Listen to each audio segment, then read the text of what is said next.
الرحمن الرحیم۔ درس نمبر 2۔ کلمے کی 3 قسمیں ہیں: فعل، اسم، حرف۔ آپ بخوبی جانتے ہیں کہ لفظ موضوع مفرد کو کلمہ کہتے ہیں، یعنی وہ لفظ جس کا کوئی معنی ہو اسے کلمہ کہتے ہیں، اور کلمہ کی 3 قسمیں ہیں: فعل، اسم، حرف۔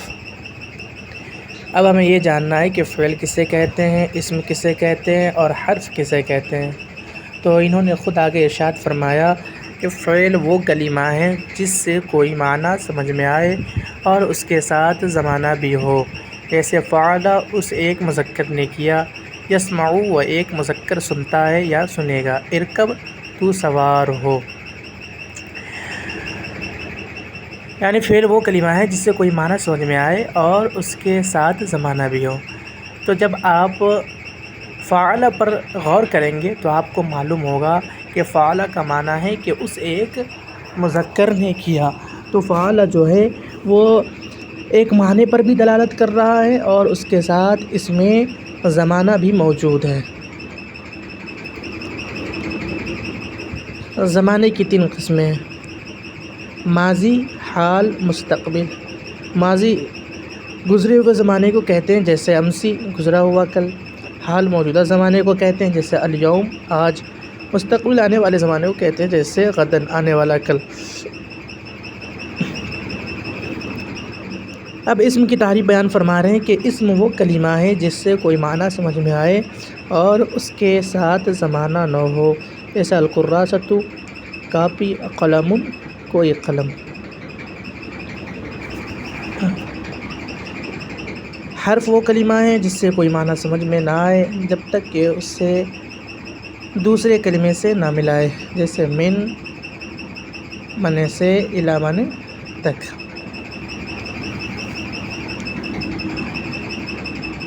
جیسا کہ میں نے بتایا تھا دراست النحو میں کہ حرف جو ہوتا ہے وہ مطلقاً معنی بتانے کا محتاج نہیں ہوتا، بلکہ مکمل معنی بتانے میں اپنے غیر کا محتاج ہوتا ہے۔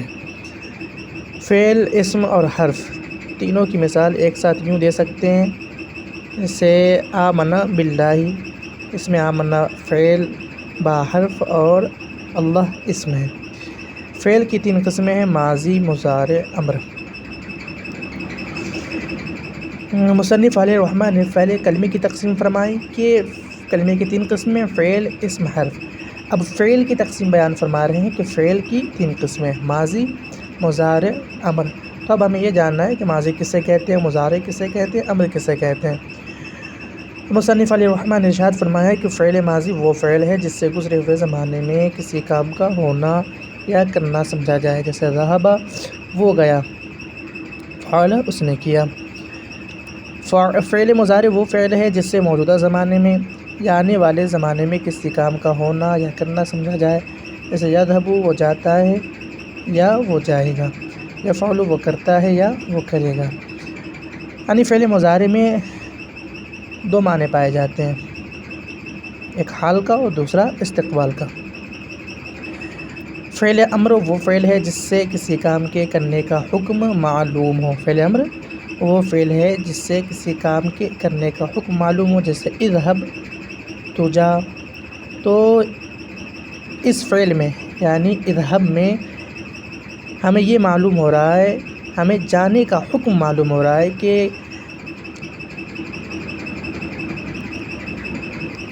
کسی نے مخاطب سے مطالبہ کیا، کس کا؟ جانے کا مطالبہ کیا، افعل تو کر۔ تو فعل امر وہ فعل ہے جس سے کسی کام کے کرنے کا حکم معلوم ہو، جیسے اذهب تو جا، افعل تو کر۔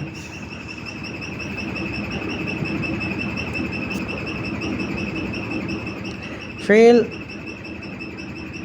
خواہ ماضی ہو یا مضارع یا امر، یعنی فعل کی 3 قسموں میں سے کوئی سی بھی قسم ہو، چاہے وہ فعل ماضی ہو، چاہے فعل مضارع ہو، چاہے فعل امر ہو، وہ 2 طرح کے ہوتے ہیں، ایک لازم اور دوسرا متعدی۔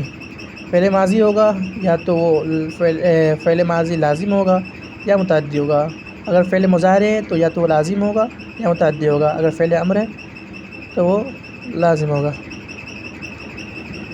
یا متعدی ہوگا۔ پھر ان کی دو صورتیں ہوتی ہیں، مثبت منفی، مثبت اور منفی۔ پھر فعل کی ان تینوں قسموں میں سے یعنی ماضی، مضارع، امر، ان میں سے ہر ایک یا تو مثبت ہوگا یعنی کسی کام کے ثبوت پر دلالت کرے گا، جیسے ذہب ہو گیا، یا منفی ہوگا یعنی کسی کام کی نفی پر دلالت کرے گا، کسی کام کے نہ ہونے پر دلالت کرے گا، جیسے وہ نہیں گیا۔ لیکن فعل امر ہمیشہ مثبت ہوتا ہے۔ فعل امر کیا ہوتا ہے؟ فعل امر میں نفی نہیں پائی جاتی، فعل امر میں ہمیشہ اس بات پایا جاتا ہے، یعنی اس میں ہمیشہ حکم دیا جاتا ہے۔ بسم اللہ الرحمن الرحیم۔